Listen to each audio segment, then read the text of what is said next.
அப்துல்லா இப்னு மஸ்ஊத் ரலியல்லாஹு அன்ஹு கூஃபால பள்ளிவாசலுக்குள்ளார வர்றாங்க. எல்லாரும் கூட்டமா உட்கார்ந்து இருக்கிறாங்க.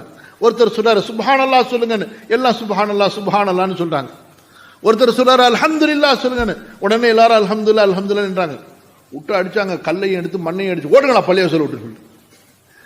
இதோ உங்களுடைய ரசூலுடைய ஆடைகள் இன்னும் உக்கி மண்ணாகவில்லை, அவர்களுடைய பாத்திரம் இன்னும் உடையவில்லை, அதற்குள் அல்லாஹ்வுடைய தூதரின் மார்க்கத்திலே அனாச்சாரங்களை செய்கிறீர்களா, ஓடுங்கடா சொல்லி.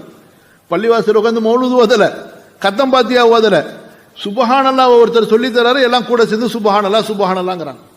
எந்த ஒரு கூட்டு வணக்கத்தை அல்லாஹ்வுடைய தூதர் கற்றுக் கொடுக்கவில்லையோ அப்படிப்பட்ட ஒரு கூட்டு வணக்கத்தை பள்ளியிலே உருவாக்கி கொண்டு செய்தார்கள். சரி, இன்னொருத்தங்க சயீத் இப்னு ஜுபைர் ரஹ்மஹுல்லாஹ் பள்ளிவாசல சுபஹ் தொழுது உட்கார்ந்து திக்ர் இபாதத் குர்ஆன் வருது அந்த மாதிரி அமல் இருக்கும்போது ஒருத்தர் பார்க்கறாங்க, உட்கார்ந்துகிட்டே இருக்கிறார். கரெக்டா சூரியன் உதயமே கொஞ்ச நேரத்தில் 6 ரக்காத் தொழுகிறாரு. தினைக்கும் கூப்பிட்டாங்க, இங்க வாப்பான்னு. என்னப்பா தினைக்கும் 6 ரக்காத் தொழுவுறிய? ஹதீஸ்ல வந்திருக்கிறது என்ன, சூரியன் உதயத்துக்கு பிறகு 2 ரக்காத் தான், ஈட்டி அளவு உயர்ந்ததுக்கு பிறகு 2 ரக்காத் தொழுவலாம், அவ்வளவுதான். இவர் 6 ரக்காத் தொழுகிறார் தினைக்கும் பக்காவா. கேட்டாங்க, அவர் புரிஞ்சுக்கிட்டாரு. அவர் கொஞ்சம் வேற மாதிரி ஆளா இருப்பார். எவ்வளவு பெரிய இமாம் கூப்பிடுறாங்க, எவ்வளவு பெரிய அறிஞர், எவ்வளவு பெரிய தாபிஇ, ஒழுங்கா பதில் சொல்ல வேண்டியதானே.